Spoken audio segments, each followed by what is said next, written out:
How do you do your sound check? Check, test, mic. Hello. Ganun lang yung sound check mo. Siguro, hello. Like sound before check. you do a gig, di ba merong, some people do check. Sound check. Ganun ka lang. I know the audio man, di ba? 1, 2, 2. Yung pagkaganon nila. Yan.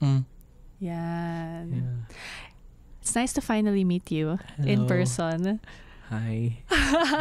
Actually, how serendipitous kasi ang una kong nakilala is your younger sister. Ay, kasi sa The Voice Yes. Kids. Ay. So I remember na she was extra special because siya yung parang meron pang video na kukunan na bibigyan ng parang envelope. We call it the red envelope. Tapos doon nakalagay na parang you are invited to the blind auditions. So I went to her church. Parang the setup is nagpa-practice siya with her worship group, and then parang yon surprise, and then mag-audition. And at that time, I didn't know na magkapatid kayo. It was way after na lang na nalaman ko. And now at least I finally get to meet you. Parang ayoko masyadong umiksena sa ginagawa niya. So, yeah. Kanya-kanya. But you're 3, diba? Is your ate also into music? She used to, pero ngayon parang more on styling. Your family is obviously a very big influence on you sa music. Your dad is also a musician. So growing up, do you remember like ano yung una mong na-memorize na kanta or kinakantang mga kung ano-ano? Medyo laking church, so una, bawal yung mga rock. Oo. Pero mga 8 years old, medyo pwede na. So, parang una ko na-expose mga rock, pero Christian lyrics. Pero, eventually, sinama na ako ni Papa sa mga gigs. Sa Tanduay Ram Rock Fest. So, naalala ko na at a very young age, nakikita ko na sila. Kamikaze, Rico Blanco, Parokya. Yung line-up na yun noong 2008. Kaya. So, parang, ewan ko, nagets ko yung enjoyment of it.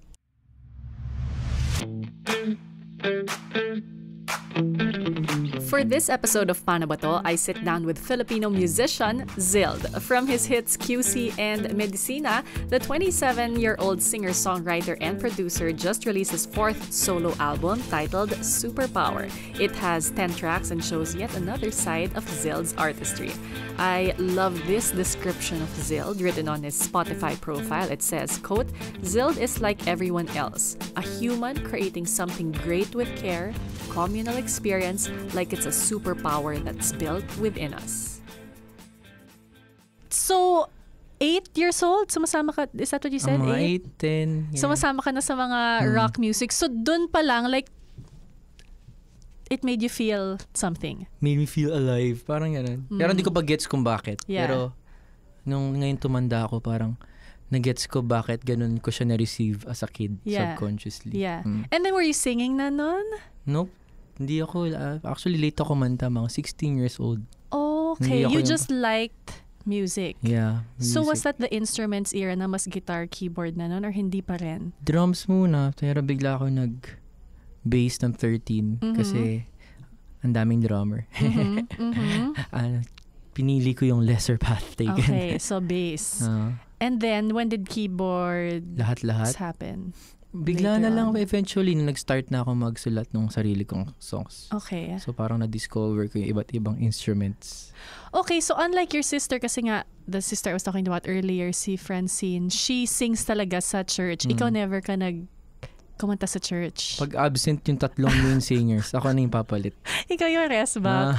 Did you enjoy that at least? Siguro naman, enjoy ko naman. Kasi parang uncomfortable pero challenging. Masaya. Pero in your ear, may boses ka na nun. Nasa tono naman, ganyan. Pero hindi ko matawag sarili ko hanggang parang na singer. So. No, I ask this because a lot of known singers now nagsimula sa church, 'di ba? Na parang doon talaga sinasabi nilang nahasa sila because every weekend they'd have to sing. And you said nga na parang pinch hitter ka lang, sub ka lang pag kailangan. So what happened when you were 16-ish na nagsimula ka talagang kumanta? Ayoko pa kanta sa iba yung songs ko. Yun.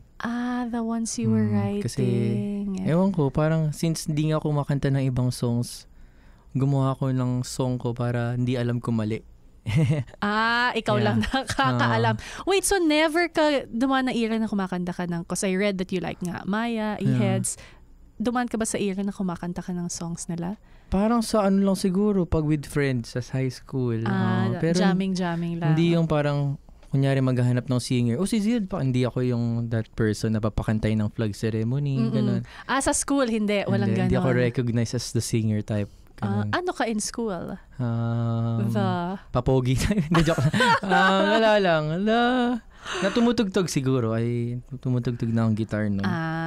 So Battle of the Bands? Hindi uso Battle of the Bands nung time na yun. Nauso yung Jabberwockies saka One Direction. So dancing tsaka boy bands. Yun yung ginawa ko. At sumayaw ka din. Lahat tinaray ko. Sa sayaw, okay naman. Hindi, lalong hindi. Sobrang weird. Lalo na Jabberwocky style, medyo talaga, extra challenge Christmas talaga party. Anong edad ka noon when you did that? Grade 5, grade 6. Okay, so you tried first it year high school. You mentioned One Direction, so boy band type? Kailangan sa school. Tapos, sali-sali. For fun. No? Tapos ngayon yung kasama ko doon, siya yung nagde-direct ng mga music video ko. Okay. So medyo doon nag-start. Yeah. Nagli-lip-sync lang kami sa webcam. Tapos biglang ngayon siya na yung grabe director. Yung webcam. Ang tagal ko na hindi naririnig yung webcam. Unfairness. So at that point in your life, yun nga, parang you were writing songs. I assume just for fun, hobby, yung songwriting? For fun, hobby, saka crush, yung pasikat sa crush ata, feeling ko. So school pa to, school days. School pa. And then you started saying kasi gusto mo nga ikaw yung kakanta nung sinulat mo. Wala naman silang paki kung sino nagsulat. They only care who sings. So, tinaray ko. But you were never shy. Medyo shy ako eh. Like, sa family, ako yung medyo pinaka-shy. Pero hindi na ako super shy. Yeah. Super shy. Sorry. Kasi you strike me as an introvert. I could be wrong. Or are you an extrovert? I think so. Parang, pag nadidrain ako, I tend to stay indoors for a while. Yeah, yeah. So yun, baka nga. So at 16, you are writing songs. You sang it. Do you remember the first ever song na kinanta mo? At anong basta title? may lyrics yun na sobrang corny. Parang, you are the girl that I want to be with in Paris. Mga Wow! Wala, cliche. Yun. Did that song have a title? Wala. Kamutan ko na eh. Parang feel so special. Parang ganun. Wow. Pero at that time, writing songs, masasabi mo bang meron kang inspirasyon in writing songs? Or wala lang, ginawa mo lang? Parang mga River Maya feeling ko. Tapos uso pa yung Orange album ni Ed Sheeran nun bago pa siya mag-rap. Yung A-Team, ganun. Yeah. So yun, parang na-inspire ako na parang ni-romanticize ko yung I'll be a songwriter. Yeah. Okay. Gets naman. But when you started singing, meron ka na bang parang goal or vision sa sarili mo na parang, parang I want this to be my career? May ganun na ba? Hindi pa eh. Kasi after nun, nagbanda na ako. Hindi naman rin ako yung main singer. Songwriter and instrumentalist lang. So, hindi rin talaga. Lately lang, nung feeling ko nga, pandemic lang yung pinaka... Really? Yeah. Or 2019, 2020. So it was, I guess, when you found success in a band na saka mo na-realize na parang, uy, pwede to. Mas ganun ba? Parang gusto ko magbanda pero yung maging harap talaga, parang lately ko lang nagustuhan yun. Yeah. Because I did see that first solo album nga na sinulat mo was really parang... dala talaga ng lockdown at dala talaga ng pandemic. Isolation. Oo, grabe yon.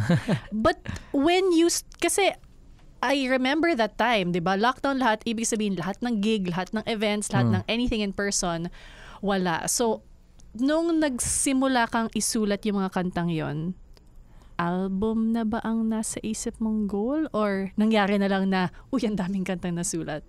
Noong una, first song, sige, one song. Pero parang, since pandemic, parang mamamatay naman tayo lahat. So, what's the point? Labas ko na lang. Maganda o pangit. Parang, parang, hindi ko na masyadong sineryoso yung sarili ko. I took myself less seriously. Parang, wala. itapon mo lang yung paint. Parang gano'n na yun. Hindi ba parang scary? Was it ever scary for you, I guess, is what I want to know. Kasi syempre yun yung first mo na solo. Scary kasi mako-compare ka sa mga kung kani-kanino. Pero how do you grow if you don't do scary things? Yeah. So, pag hindi na scary isang bagay, ibig sabihin, complacent na. So, hanggang ngayon, hinahanap ko pa rin yung feeling na medyo outside of my comfort zone minsan. Hindi yun madali like super hirap. A lot of people, mas madali diba? To stay kung saan ka komportable, kung saan ka sanay. Pero ikaw, hinahanap mo yung feeling na yun. I try my best. Yun na lang masabi ko. I try my best. Kasi, mas nagiging creative ang tao pag hindi nila alam yung ginagawa nila masyado, I think. So that's what you felt when you wrote itong and recorded the first album. So second album, iniba mo naman din kasi. Iba din yung huminga, parang mas steady, mellow, although lockdown pa rin talaga to. Did that also feel like uncomfortable making that? Yes, kasi yung first album leaning towards more of sound, synths, maingay, parang yun yung comfort zone ko. Pero parang next ang gusto ko explore ay yung songwriting na talaga and voice. Kaya ako nasulat yung QC, huminga, parang trying to strip away all the makeup, kumbaga. Parang ganun. Mas chill, mas about the, I guess, the music and the lyrics. Oo nga naman. How do you do that? Paano mo sinashed yung takot to go out of your comfort zone? No, really, kasi common talaga yun. Feeling ko, gawin mo lang siya ng gawin. Yun sa music perspective. Hanggang sa, fake it till you make it. May ganun ka, really? Kaya sa Naruto nga, alam kong marami yung mga artist na iba na effortless, naturally born, para silang Sasuke. Parang ako, I lean towards more na kung ibang tao 10,000 hours, ako parang kailangan ko magbigay ng 30,000 hours. Oh, really? Parang, pero tanggap ko na yun. Yun yung process ko siguro. Yung iba kasi parang effortless. Yeah. Yeah. So you feel na hindi effortless sa'yo? Kasi outside looking sa'yo, parang I do feel that it's effortless. Parang feeling ko parang ang natural niya sa'yo. Baka gumana yung fake it till you make it. So I guess safe to say medyo lahat tayo we've faked it till we made it. And ganun naman ata talaga, I think. Yeah. Bago ko puntahan the rest of the albums, I don't know if they told you, but ang topic sana that I wanted to talk to you about nga is paano mo madidiscover yung superpower mo. And I reached out to one of your closest friends, Miss Shira Luna. Ooh. Yes, si Shira. I asked her lang casually, sabi ko, hey, I'm interviewing Zild. Ano bilang kaibigan ni Zild ang sasabihin mong superpower niya? Nahirapan siya kasi ang dami mo daw superpower. But she said she feels like your superpower is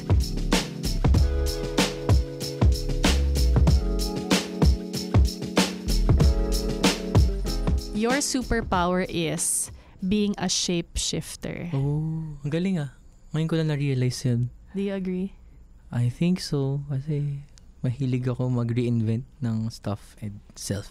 Yeah.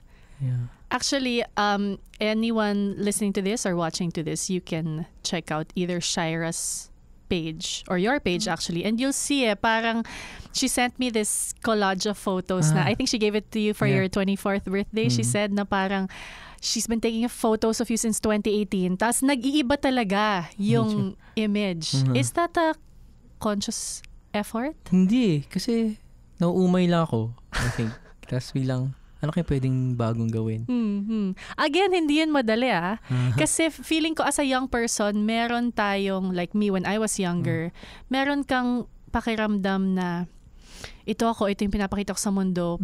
Parang, dapat ito lagi. Oo, dapat ito lagi. Or, hindi ko to maiba kasi baka hindi na yun being real to myself. Like ano tingin mo doon?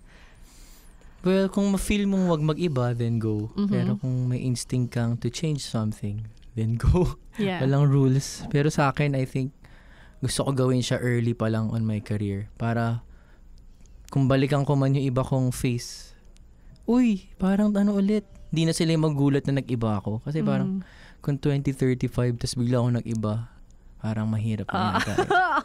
Ginagawa mo ngayon pala. But long-term goal. Yeah, tama na. No, I get it. Pero hindi nga siya kasi kadalasang ginagawa, especially for an artist, di ba? Parang the idea usually when you're an artist is, kunyari, the people who loved you from when you started, you'll stick to that because dun ka minahal. And yet you, every album that you come out with, laging may konting iba, different side of you, bagong Zild ang makikita dito, ganong levels. And then also physically, di ba? Pati yung look mo talaga, iniiba mo.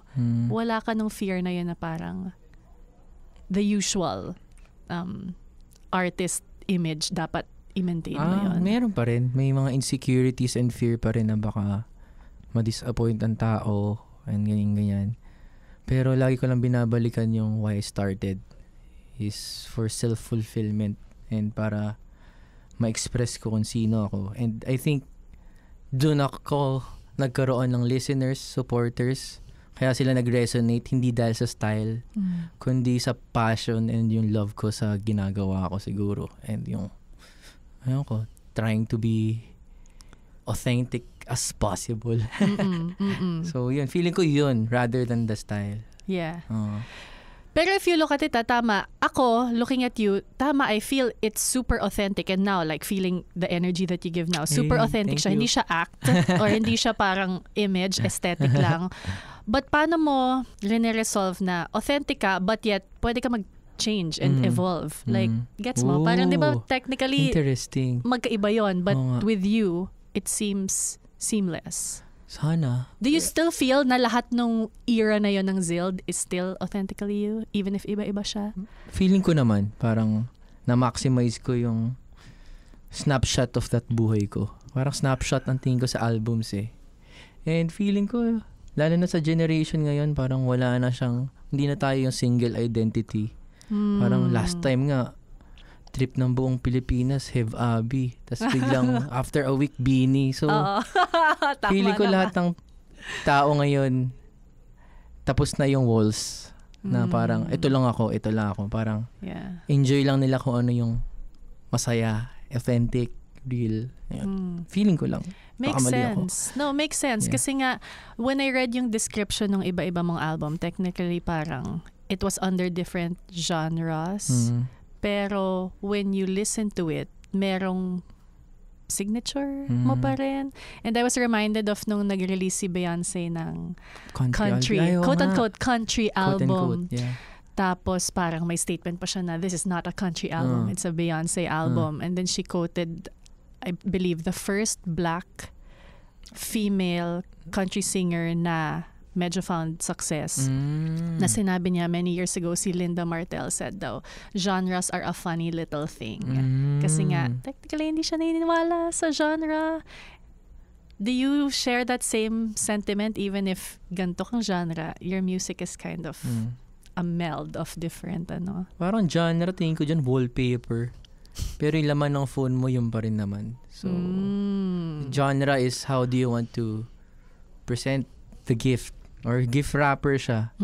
Pero yung loob naman nun, same. So, pipili ka lang ng gift wrapper kung paano mo siya gusto i-present. Yeah. Kasi may mga certain emotions ang genre siguro. Kaya nagka-genre rin. Yeah. Yan. I guess Medicina is the album that, kumbaga, mas mainstream na, mas madaming tao na yung nakakilala sa'yo. Ano namang era ni Zild yun? Or anong pinagdadaanan mo noon kung bakit nasulat mo yung buong album na yun? Pandemic ko pa rin siya nasulat. Yes, 2022. Yeah. Pero ano na yun, medyo lumuluwag na may mga pagigig na, okay. Nung tinatapos ko siya, kaya siya medyo leaning towards rock. Kasi feeling ko na-miss ko pati ng mga tao yung live music. And malaking role ng rock sa live music, I think. So kaya parang siguro nag-gravitate ako towards that. Saka parang mas nagka-confidence ako sa sarili ko kahit papaano. Na parang sige, okay lang kung di nila trip nila. Okay lang kung i-compare sa luma kong project o luma kong banda o hindi. Parang I don't care anymore. I'll just do this. Tapos biglang yun yung mas nagustuhan ng tao. the lesser na pag-isipan ko yung reception ng tao, the more nas nag-gravitate and resonate sa mga tao yung ginagawa ko. How much do you get affected by what other people say about yung music na nire-release mo? Sensitive ako eh. Oh. Really? Aray. Hurt. Isang so, comment lang. nagbabasa ka? Syempre. Parang Shucks. kailangan ng ego ko eh. Parang basahin ko. Tapos biglang may isang comment na ano ba lyrics yan? Parang, kaya aray. Parang masakit. Pero after ilang araw naman, okay na. So, tama yun, no? Parang sa 100 comment na maganda na mabasa mo, pag may isang pangit talaga. Minsan pinapatulang ko eh, kasi snowflake ako. Nire-replyan ko. Pero ngayon na-guilty ako, parang replyan ko na lang yung mga mas mababait. Tama naman. Sila ang deserve ang attention mo. Minsan kasi gusto lang nila yung attention mo, tapos hindi naman talaga nila minimin yung mean comment nila. Gets ko rin eh. Parang sarap nga rin magsabi lang ng walang weight masyado. Kanyari may makita ako, ang pangit. Parang, tas makakalimutan mo na. Pero sa artist mismo, mabigat. So you get affected also. Yeah, I do. I assume na yung sinasabi mo is parang comments that you see online. So whether social media or like in an uploaded video. Pero comments from like the people around you, nakaka-affect din sa'yo? Paano kaya? Parang lahat nakaka-affect. So, kaya minsan pag isa process of creation, tinatry ko talagang takpan muna yung tenga ko for a while. Yes, yun nga eh. Ang hirap to create yung sinasabi mo authentically you kapag ang daming boses na pumapasok. So, paano mo ginagawa yun? Wala, dread muna talaga for ilang weeks hanggat masanay ka. The tita in me, ano yung dread? So, hindi, wala lang. Parang parusa muna for ilang weeks, ganyan. Yeah. Hanggang sa parang na-process na ng emotions ko, tapos parang balik na ulit ako sa sarili ko na, hindi, just gotta do the work. Do you remember yung una mong live in-person gig after nung lockdown? And what did that feel like? April 23, 2022. Grabe yung date, naalala din. Birthday ko kasi yun eh. You're April 23. Ka-birthday mo si Ma'am Lenny. Yes. Sa si William Shakespeare, magkaka-birthday kami. Ganda naman ng mga may birthday na April 23. Sa si Angel Locsin. Yes, Angel Locsin, correct. Shout out. So that was your first gig. Was it a birthday gig? Nagkataon lang. Tapos parang, akala ko dadating mga 50 lang, 60. So kumuha ko ng bar na maliit lang. Tapos biglang nagulat ako sa E. Rodriguez, yung pila hanggang dulo na ng E. Rod. Sa pet, dumating 500 yata. So, nagdalawang set ako. After the 250, round 2 ng whole set, 250 ulit. So, parang doon ko mas na-feel yung mga pinaghirapan ko nung pandemic.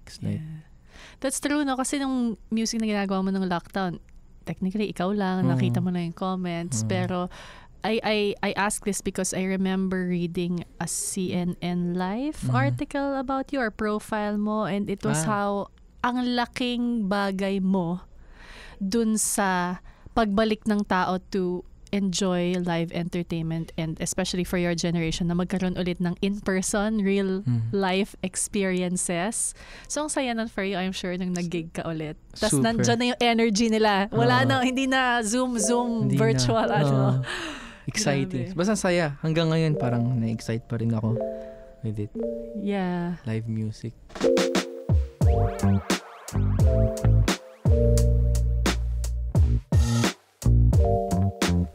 So, yun ang sabi ni Shira. But ikaw, if you can try to think about it, ano sa tingin mo yung superpower mo? Ang superpower ko ay...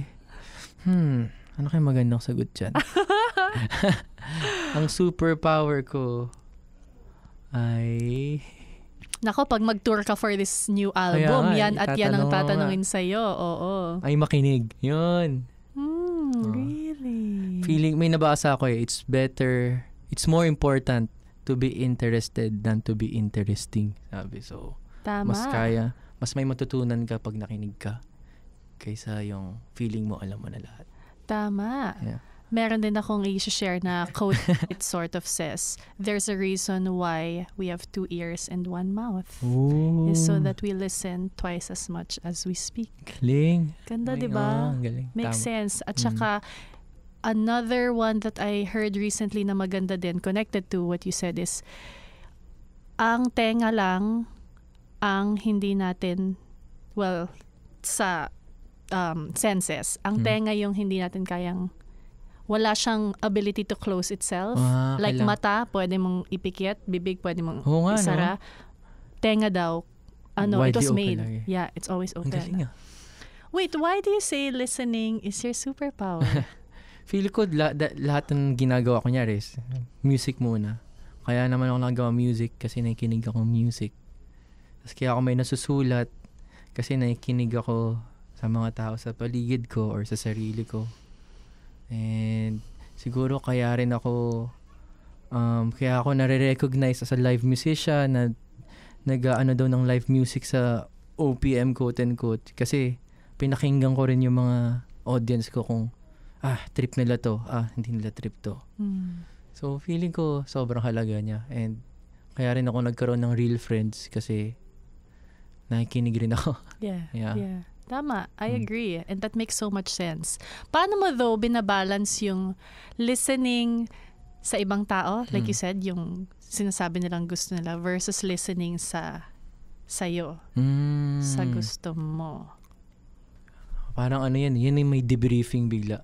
Marinig mo yung sinabi nila. Yan yung parang balancing of papakinggan mo ba sarili mo or ego lang yun. Parang kasi minsan kailangan ko i-differentiate yung gut feeling versus ego. Yes. So, buti alam mo yun. Kailangan, sana. Hanggang ngayon, nangangapa pa rin ako. Okay. Pero, kasi, syempre, for someone in your position, ang daling mag-take over ng ego. Diba? Super. Kasi nga, it's always about you. Yes, yes. So, paano? What keeps you grounded, I guess? Feeling ko, real friends, saka, parang medyo mas matatanda sa'yo na dumaan na rin sa ganito na may mga ma-advise sila na ito yung nangyari sa akin, ko na bahala kung anong gagawin mo with this information. Sino kinakausap mo ng madalas gano'n si Corix Rico Blanc kasi manager, tropa, kapitbahay. Sige nga, ano mga na-share niya sa'yo ni Rico na nakatulong? Na in fairness, he is someone that I feel has balanced yung ego nga versus gut feel. Diba? Ano ba mga may mga sinasabi napagalitan siya. Ka na ni Rico? Hindi pa. Hindi naman ako makulit kasi masyado. Ano ba? Minsan sinasabi niya parang pag may fear ako of exposing myself too much, parang specifically minsan sa songwriting ko, minsan sobrang specific ko na parang sabi niya it tends to get more universal kung personal yung ginagawa mo. So, parang, na-overcome ko yung fear. Or minsan, parang masyado ako na-excite. Gusto ko na to ilabas. Ang pangit ko. Ayan, tapos biglang sabi niya, ka-release mo pa lang nito.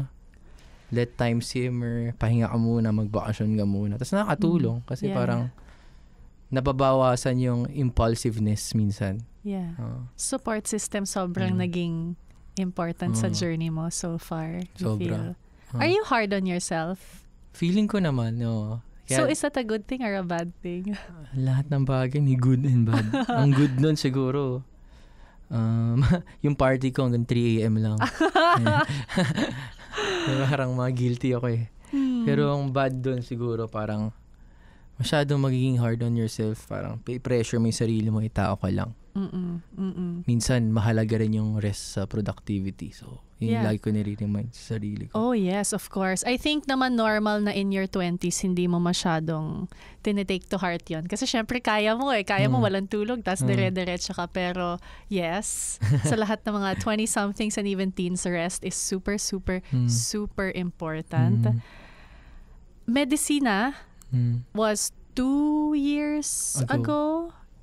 So 2023, kasi dire-diretso yung 3 albums di ba? And then 2023 medyo steady tayo. 2024, a new album is coming out. Congratulations. For sure. Actually, by the time we air this, it's out. Yes. Wow. Hell yeah. Congrats! So yun nga, bakit Superpower naman ang naging, I guess, theme nitong 4th solo album? Siguro, title siya na isa kong kanta. Tapos parang, wala akong mahal. Hindi naman lagi ako, hindi ko malaman kung anong magandang album title. Tapos nasulat ko yun, parang, parang ito na yun. Medyo nag-remind siya sa akin ng mga words no 90s sa Pinas, yung super proxy, gano'n. Yes. Na mahilig sila sa mga mabababaw na words. And gusto ko yung pagka-childlike ng word na superpower. Yun lang. Actually, wala na yung masyadong deeper meaning. Yeah. But I did read nga na, I guess this album, and it even shows with the first song that you released from it, yung parang, sinabi mo na din siya kanina yung you didn't want to take yourself too seriously with this album. Parang seryoso ako pero ayokong seryosohin yung sarili ko masyado. More of that. Feeling ko lang parang another aspect of creativity rin yun kung hindi ako hindi ko siseryosohin masyado yung minsan mga bagay-bagay. Pero refreshing yun kasi again, sa stage na to ng life, usually feeling ng tao na parang hindi, kailangan seryosohin ko to kasi parang future ko ang nakasalalay dito. And again, medyo counterintuitive yung, oh no, you won't take yourself too seriously. So paano mo na-shed yon yung parang, I guess, that pressure of kailangan ganto or ganyan? Paano ko na-shed? Siguro, iniisip ko na lang, yung mga tao rin na mga yun, pag nagkakaproblema, they cope with humor, memes. So, feeling ko, nag-react lang rin yung katawan ko kung ano nangyayari sa society and culture. Yeah. Actually, it is very timely. Come to think of it. Speaking of memes, for the record, looking at you now in person, sobrang hindi mo kamukha si Baron Geisler. Layo, Dati guys. siguro. Shoutout, Baron. Hope to see you soon. Malayo talaga. Now that it's the 4th, do you feel na mas madali nang magsulat or mas naging mahirap? Madali kung... Hindi, actually, sabi nga nila sa songwriting, pwedeng today pag nakagawa ng song, feel mo ikaw yung God. So the next day, beginner ka ulit. So parang luck gaming pa rin yung songwriting, I think. Yeah. Vessel ka lang ng something higher na parang may pinapasabi sa iyo yung energy na yun. Yes.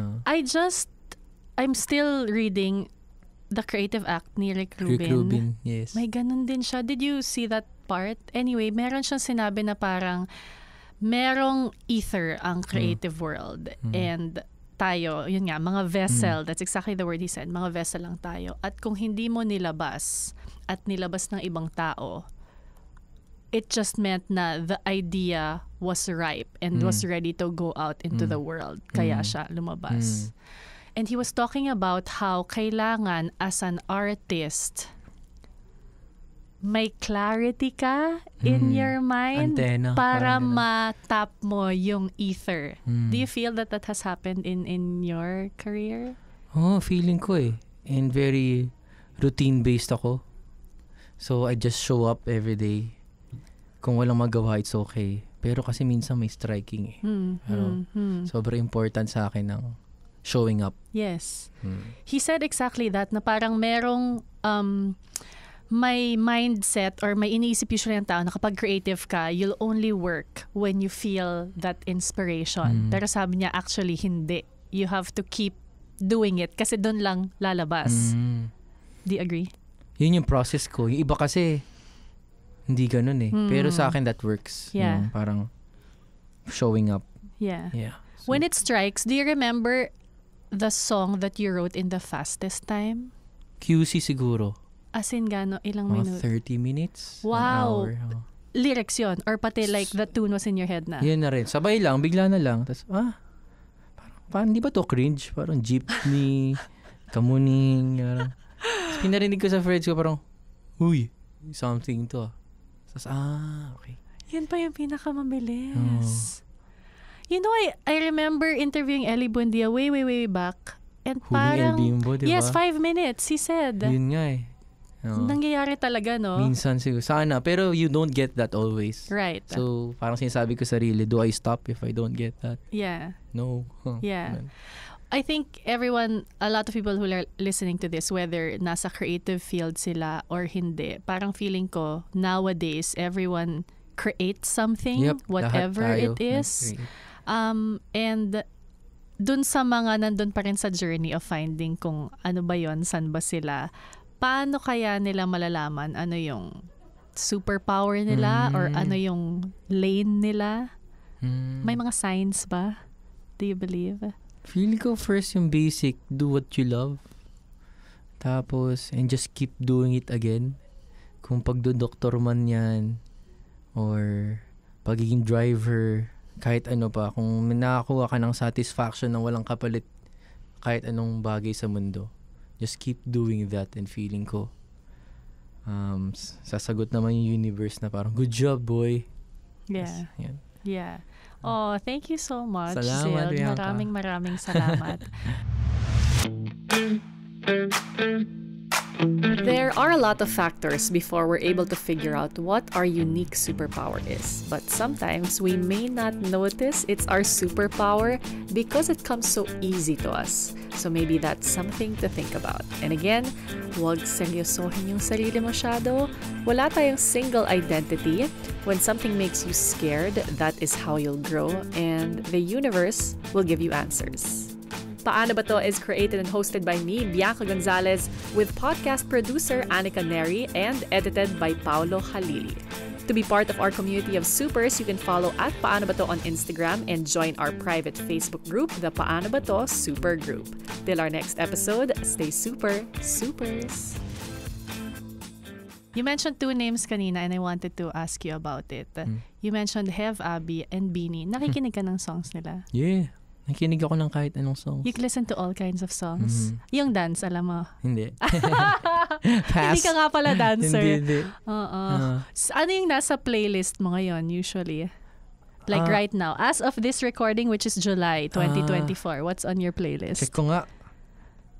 Basta mahilig ako sa local music ngayon. Grabe ngayon. Grabe kayong lahat. I think talaga nagkataon na lahat kayo hit your stride. That's why it's super booming now. Sige, ano Sa nakalimutan? international, si Charlie XCX. Brat. Tapos sa local, pinalikan ko lahat ng album ng Maya sa Iheads. I love the Eraserheads and River Maya. Classic. Nanood ka ng concert nila? Yes. Yung both? Yung Maya lang. May gig kasi ako ng Heads eh. Oh, shucks! It was so good.